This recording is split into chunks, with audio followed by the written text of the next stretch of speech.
वह विशाल सरोवर प्रकृति की गोद में नहीं बल्कि रहस्यों के गहरे साये में लिपटा हुआ था। गांव के बुजुर्ग आधी रात को हुक्का गुड़गुड़ाते हुए बताते थे कि यह जलाशय साधारण पानी से नहीं बल्कि वरुण देव की सीधी कृपा से भरा है।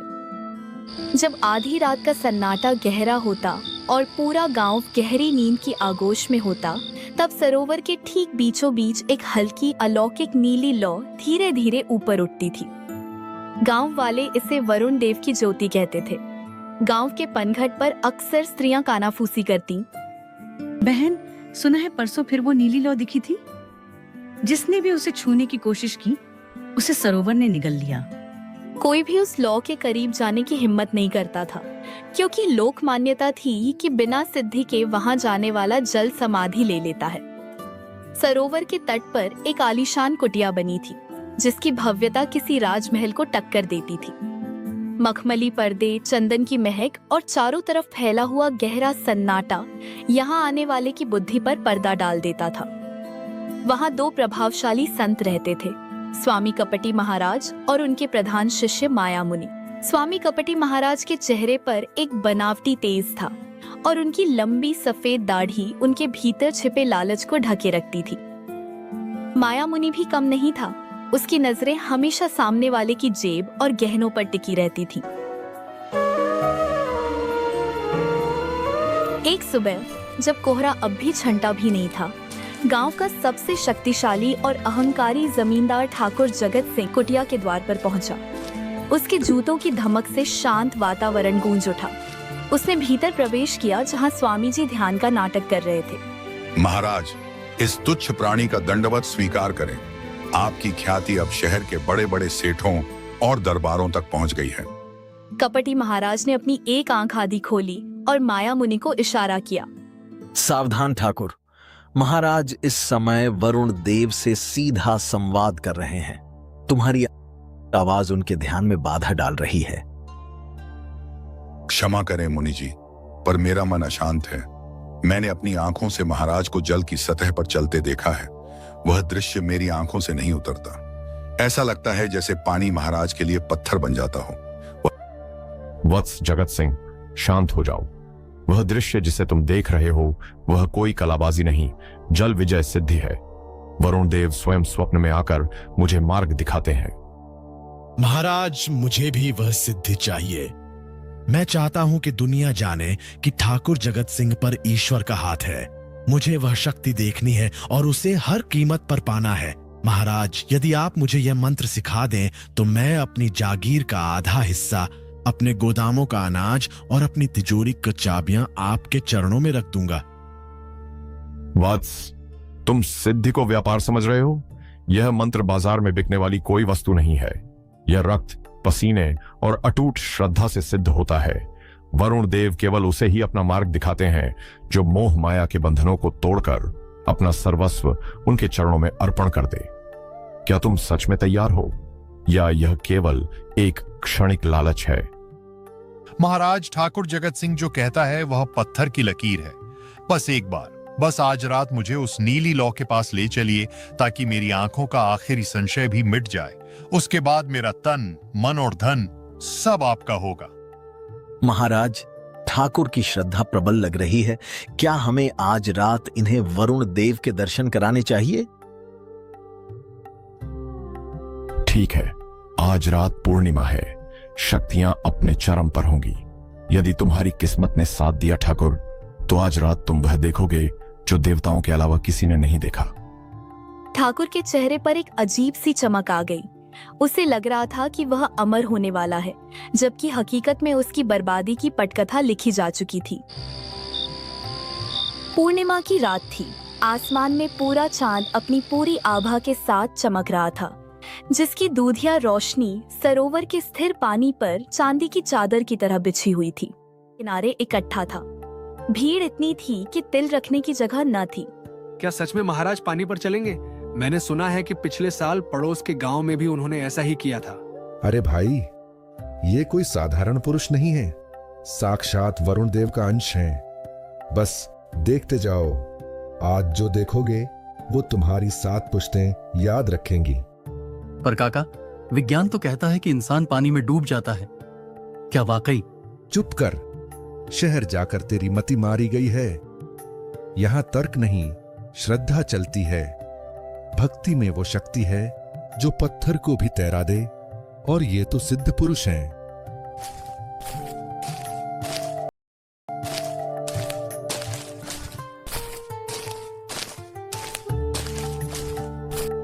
शांत, सब शांत हो जाइए। वरुण देव के आह्वान का समय हो गया है। कोई शोर न करे, वरना देव रुष्ट हो सकते हैं। हे जल के अधिपति, हे वरुण देव, अपने इन तुच्छ सेवकों को अपनी शरण दें। अपनी शक्ति का वह मार्ग प्रशस्त करें जिस पर केवल सिद्ध आत्माएं ही चल सकती हैं। ओम जल विजयाय नमः।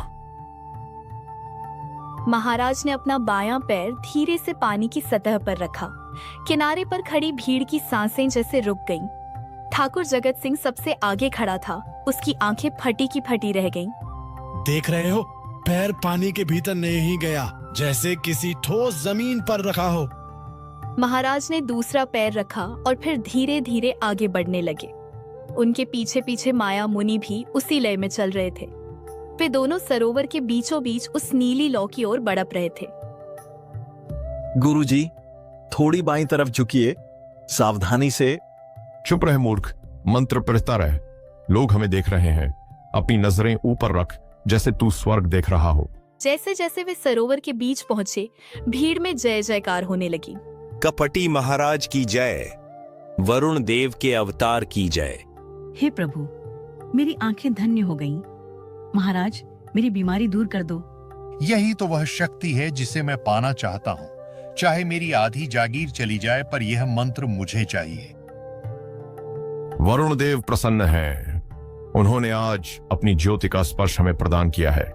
जिसे अपनी विपदा दूर करनी हो, वो कल सुबह आश्रम की दान पेटी में अपनी श्रद्धा अर्पित करे। जो जितना त्याग करेगा, देव उसे उतना ही फल देंगे। महाराज और मुनि उसी तरह शान से वापस किनारे पर आए। उनके पैर सूखे थे और वस्त्रों पर पानी की एक बूंद तक नहीं थी। लोग पागलों की तरह उनके चरणों में गिरने लगे। कोई अपनी अंगूठी उतारकर देने लगा, तो कोई अपनी कीमती पगड़ी उनके पैरों में रख रहा था। आज तो खजाना भर जाएगा। उस रात पूरा गांव इस चमत्कार की चर्चा कर रहा था, जबकि कुटिया के भीतर कपटी महाराज और माया मुनि अंधेरे में बैठकर सोने के सिक्कों की गिनती की योजना बना रहे थे। कुटिया के भीतर का माहौल बहुत रहस्यमयी है। चारों तरफ कीमती इत्र और लोबान की खुशबू फैली है। स्वामी कपटी महाराज एक ऊंचे स्वर्ण मंडित आसन पर बैठे हैं और माया मुनि उनके पास खड़ा चंवर डुला रहा है। ठाकुर जगत सिंह दबे पांव भीतर प्रवेश करता है और दंडवत प्रणाम करता है। आओ वत्स जगत सिंह, हम तुम्हारा ही स्मरण कर रहे थे। कल रात वरुण देव ने जल की सतह पर जो पदचाप छोड़ी थी, उसकी गूंज अभी तक मेरे कानों में है। महाराज, कल का वह दृश्य मेरी आंखों से ओझल ही नहीं होता। आप साक्षात ईश्वर का रूप हैं। पर महाराज, क्या मैं उस नीली लौ के उस पार का रहस्य देख पाऊंगा? क्या मुझे वह सिद्धि प्राप्त होगी? सिद्धि? ठाकुर, सिद्धि कोई कच्चा फल नहीं जो पेड़ हिलाने से गिर जाए।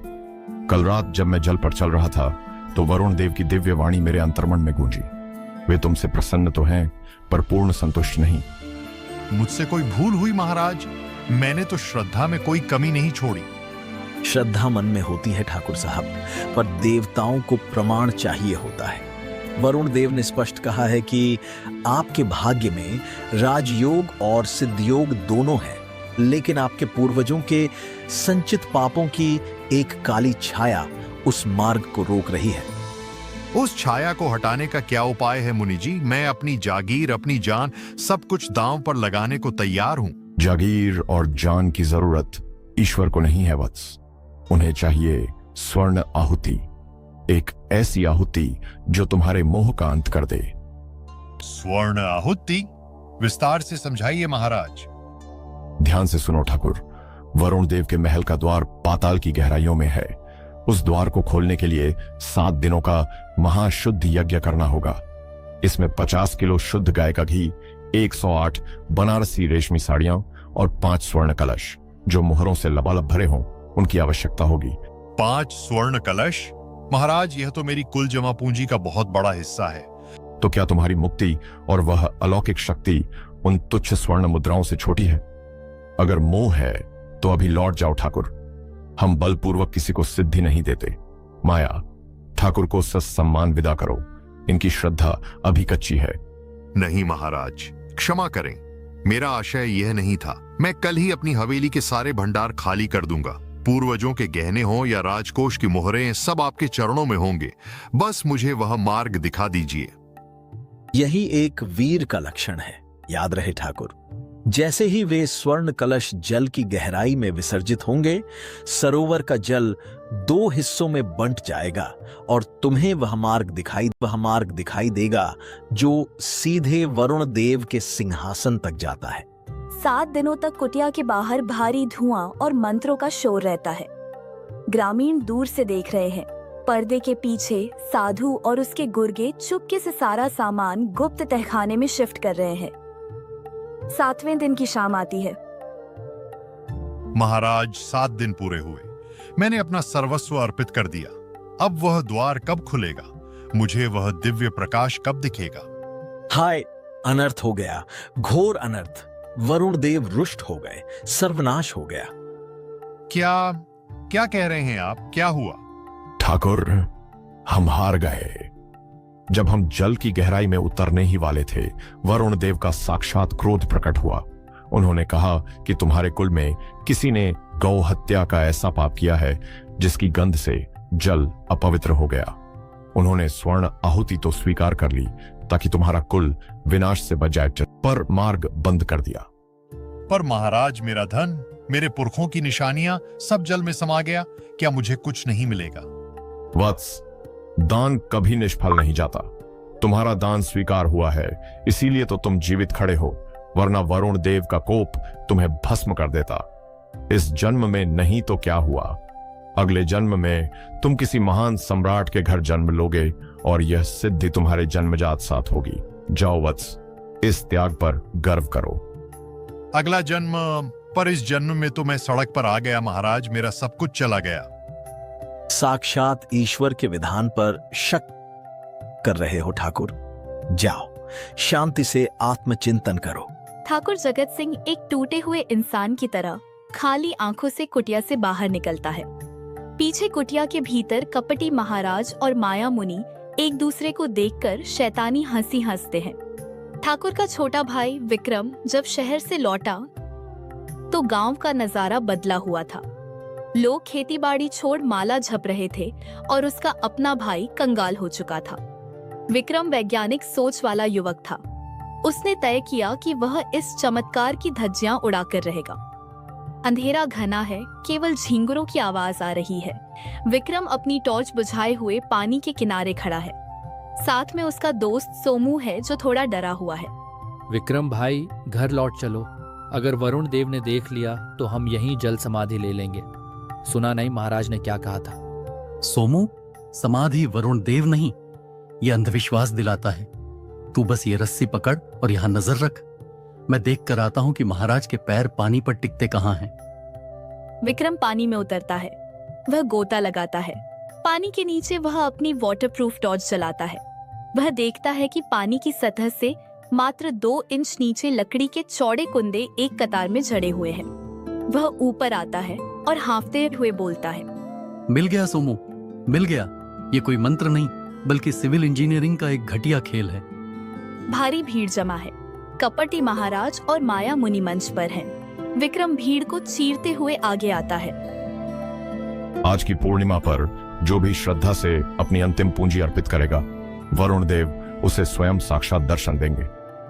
ठहरिए महाराज, दर्शन वरुण देव देंगे या वो लकड़ी के खंभे जो आपने कल रात पानी में ठीक किए थे? भीड़ में सन्नाटा छा जाता है। लोग विक्रम को हैरानी से देखते हैं। मूर्ख बालक, तेरी जीभ कैसे चली? तू उस शक्ति का अपमान कर रहा है जिसने तेरे भाई को मोक्ष के द्वार तक पहुंचाया है। मोक्ष के द्वार तक या कंगाली की राह पर? महाराज, अगर आप में इतनी ही शक्ति है तो जरा उस रास्ते से हटकर 2 कदम दाहिनी ओर चलकर दिखाइए। चलिए, अभी दूध का दूध और पानी का पानी हो जाएगा। विक्रम, ये क्या अनर्थ कर रहा है? माफी मांग महाराज से। भाई साहब, आंखें खोलिए। ये धर्म नहीं, धंधा है। महाराज, आप पानी पर नहीं चलते। आप उस गुप्त पुल पर चलते हैं जिसे आपके चेलों ने कीचड़ और धुंध की आड़ में बनाया है। सावधान, वरुण देव का कोप गिरेगा। यह लड़का अधर्मी है, इसे सरोवर से दूर ले जाओ। गांव वालों, क्या आप सच देखना चाहते हैं? सुक्खा, कालू, कूदो पानी में और दिखा दो इन पाखंडियों का सच। विक्रम के इशारे पर 4-5 हट्टे कट्टे युवक पानी में कूद जाते हैं। वे उसी जगह गोता लगाते हैं जहां महाराज पैर रखते थे। अरे यहाँ तो लकड़ी का भारी पटरा लगा है, ये देखो। युवक मिलकर लकड़ी के एक विशाल कुंदे को उखाड़कर ऊपर खींच लाते हैं। पूरी भीड़ हक्की बक्की रह जाती है। देख लिया। और वो नीली लौ, महाराज, फास्फोरस का नाम सुना है? जो हवा के संपर्क में आते ही जलने लगता है। रात के अंधेरे में आप वही पत्थर फेंकते हैं जिससे लोग उसे देवता की ज्योति समझ लेते हैं। कमीनो, तुमने मेरी श्रद्धा का सौदा किया। मेरी पुरखों की कमाई उस लकड़ी के पुल पर खड़ी होकर लूट ली। नहीं, यह तो परीक्षा थी। वरुण देव परीक्षा ले रहे थे। परीक्षा खत्म हुई मुनि जी, अब हिसाब का वक्त है। गांव वालों, इनका सारा काला चिट्ठा उस कुटिया के तहखाने में है जहां भाई साहब का सोना छिपाया गया है। भीड़ उग्र हो जाती है। लोग लाठियां उठा लेते हैं। तभी वातावरण बदलने लगता है और कबीर साहब का प्रवेश होता है। सरोवर का किनारा, जहां पानी के नीचे से निकली लकड़ियां और पत्थर पाखंड की गवाही दे रहे हैं। भीड़ उग्र है, साधु जान बचाने के लिए गिड़गिड़ा रहे हैं। अचानक वातावरण बदलने लगता है। धोखेबाजों, तुमने मेरी पुरखों की निशानियां लूट ली, मुझे कंगाल बना दिया। आज इस सरोवर का पानी तुम्हारे खून से लाल होगा। मारो इन्हें। भीड़ पत्थर उठाती है। तभी हवाओं का रुख बदलता है। एक धीमी लेकिन रूहानी आवाज गूंजती है, राम राम। एक दिव्य प्रकाश क्षितिज से फूटता है और सबकी नजरें पानी की ओर मुड़ जाती हैं। देखो, वह कौन है? क्या वह भी लकड़ी पर चल रहा है? नहीं, असंभव। वह तो बिल्कुल पानी के बीचों बीच है, जहां गहराई सबसे ज्यादा है। उसके नीचे कोई पुल नहीं है। कबीर साहब का प्रवेश होता है। वे साधारण सफेद वस्त्र पहने हैं। उनके चेहरे पर एक ऐसी शांति है जो उग्र भीड़ को भी सुन्न कर देती है। मन न रंगाए, रंगाए जोगी कपड़ा, दाढ़ा बढ़ाए जोगी हो गए बकरा। भीड़ स्तब्ध खड़ी है। कपटी महाराज और माया मुनि डर के मारे थर थर कांप रहे हैं। कबीर साहब उन दोनों के सामने आकर खड़े हो जाते हैं। आप कौन हैं? क्या आप भी कोई सिद्ध महात्मा हैं? हमें बचा लीजिए, ये लोग हमें मार डालेंगे। मैं तो सिर्फ एक जुलाहा हूं भाई। सूत काटता हूं और सत्य बुनता हूं। महात्मा तो तुम थे जो पानी पर चलने का नाटक कर रहे थे। अब जब पानी ने तुम्हारा बोझ सहने से मना कर दिया तो डर कैसा? महाराज, आप इनके पक्ष में मत बोलिए। इन्होंने धर्म का अपमान किया है। इन्होंने हमें लूटा है। इन्हें मौत मिलनी चाहिए। ठाकुर, धर्म का अपमान इन्होंने बाद में किया, पहले तुमने किया। क्या तुम्हारा ईश्वर इतना निर्धन है कि उसे सोने के घड़े और रेशमी साड़ियों की जरूरत है? क्या वह इतना बहरा है कि उसे शोर शराबे वाले मंत्रों के बिना सुनाई नहीं देता? पर इन्होंने चमत्कार दिखाया था। चमत्कार आंखों का धोखा हो सकता है, पर सत्य हृदय का अनुभव है। तुमने लालच में आकर अपनी बुद्धि गिरवी रख दी और इन्होंने तुम्हारी मूर्खता की फसल काटी। गलती किसकी बड़ी है? भीड़ में सन्नाटा छा जाता है। कबीर साहब उन दोनों साधुओं की ओर देखते हैं जो अब कबीर साहब के पैरों में गिर पड़े हैं। हमें क्षमा कर दीजिए। हमने झूठ बोला, हमने लोगों की श्रद्धा से खिलवाड़ किया। हमें इस भीड़ से बचा लीजिए, हम सब कुछ लौटा देंगे। माला फेरत झुक भया, फिरा न मन का फेर। कर का मन का डार दे, मन का फेर। भाइयों, इन पर पत्थर चलाने से तुम्हारे डूबे हुए जेवर वापस नहीं आएंगे। इन्हें सजा देनी है तो वह सजा दो जिससे इनका अहंकार मरे, शरीर नहीं। इनसे कहो कि ये अपने हाथों से वह सारा धन वापस करें जिसे इन्होंने तहखानों में छिपाया है। बाबा, कौन है? मैंने आज तक चमत्कार पर विश्वास नहीं किया, पर आप जो कह रहे हैं वह तर्क से भी ऊपर है। आप बिना किसी सहारे के पानी पर कैसे चल पा रहे हैं? बेटा, जब मन में कोई बोझ नहीं होता तो शरीर पानी पर भी नहीं डूबता। जिसके भीतर सत्य का आधार है उसे लकड़ी के कुंदों की जरूरत नहीं पड़ती। याद रखना, पोथी पढ़ी पढ़ी जग मुआ, पंडित भया न कोई, ढाई आखर प्रेम का, पढ़े सो पंडित होई मोह। महाराज, आज आपने मेरी आंखें खोल दी। असली जल विजय मंत्र तो आपके पास है, जो क्रोध की अग्नि को एक पल में शांत कर दे। हमें अपना शिष्य बना लीजिए। शिष्य बनना है तो सबसे पहले सत्य के बनो। जाओ, जो धन तुम्हारा है उसे संभालो, और जो इनका है उन्हें लौटा दो। परमात्मा का असली मंदिर इन इंसानों की सेवा में है। महाराज, हमें प्राणदान दीजिए। हमने धर्म के नाम पर अधर्म किया, लोभ ने हमारी बुद्धि हर ली थी। हमें इस क्रोधित भीड़ से बचा लीजिए, हम मरना नहीं चाहते। उठो भाई, मौत से क्या डरना? डरना है तो उस झूठ से डरो जिसे तुम ओढ़कर जी रहे थे। तुमने लोगों की आंखों पर पर्दा डाला, पर कुदरत की आंख से कुछ नहीं छिपता। सजा तो तुम्हें मिल ही चुकी है, तुम्हारी इज्जत की राख उड़ चुकी है। हम क्या करें प्रभु? यह सारा पाप का धन, यह सब हमारे किस काम का? जो जिसका है उसे लौटा दो। यह धन तुम्हारा नहीं, उन भूखों का है जिनका निवाला तुमने छीना है। माया, यह कंचन और कामिनी ही तो इंसान को अंधा करती है। जाओ, कुटिया के उस गुप्त तहखाने को खोलो और एक एक पाई उन गरीबों में बांट दो जिनके घर तुमने उजाड़े हैं। गुरुदेव, मैं तो कहीं का नहीं रहा। मेरा अहंकार, मेरी जागीर, मेरे पूर्वजों की इज्जत सब मिट्टी में मिल गया। मैंने सिद्धि के लालच में अपना घर फूंक दिया। अब मेरा क्या मार्ग है? क्या ईश्वर मुझे कभी क्षमा करेगा? जगत सिंह, तू कहता है कि तू लुट गया। मैं कहता हूं कि तू आज पहली बार अमीर हुआ है। तेरा कूड़ा करकट, तेरा अहंकार और तेरा झूठा आडंबर चला गया। यह तो अच्छा ही हुआ। खाली बर्तन में ही तो अमृत भरा जा सकता है। जब तक तू ठाकुर था तब तक तू इंसान नहीं बन पाया था। पर गुरुदेव, अब मेरे पास कुछ नहीं बचा। मैं अपने परिवार को क्या मुंह दिखाऊंगा? गांव वाले मुझ पर हंसेंगे। दुनिया की हंसी से क्या डरना? डरना है तो अपने भीतर बैठे उस राम से डर जो सब देख रहा है। सुन भाई, साईं इतना दीजिए, जा मैं कुटुंब का घा समाए। मैं भी भूखा न रहूं, साधु न भूखा जाए। परमात्मा को सोने के घड़े नहीं चाहिए, उसे तो बस तेरा साफ मन चाहिए। जा, अपने खेतों में पसीना बहा, ईमानदारी की रोटी कमा, वही असली सिद्धि है। महात्मा जी, आपकी बातों ने आज मेरी विज्ञान की शिक्षा को भी पूर्ण कर दिया। मैंने तो केवल लकड़ी और पत्थरों का सच पकड़ी था, आपने तो जीवन का सच दिखा दिया। बेटा, तर्क की आंख बाहर का सच देखती है और श्रद्धा की आंख भीतर का। दोनों जरूरी हैं, पर याद रखना, जहां पाखंड हो वहां सवाल उठाना ही सबसे बड़ी पूजा है। गांव वालों, देखो इन पत्थरों को, इन लकड़ियों को। क्या पानी पर चलना ही भगवान का होना है? नहीं, पानी पर तो तिनका भी तैर जाता है। इंसान वो है जो दुख के दरिया में डूबते हुए दूसरे इंसान को पार लगा दे। आज से इस सरोवर का नाम नील सरोवर नहीं, सत्य सरोवर होगा। और याद रखना, मुंह को कहां ढूंढे रे बंदे, मैं तो तेरे पास में।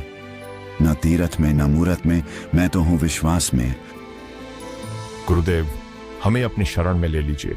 हम जीवन भर भक्तों की सेवा करेंगे और आने वाले हर यात्री को आपके सत्य का मार्ग दिखाएंगे। कबीर साहब सभी गांव वालों को दीक्षा देते हैं। सूरज पूरी तरह ढल चुका है, पर गांव वालों के चेहरों पर सत्य का एक नया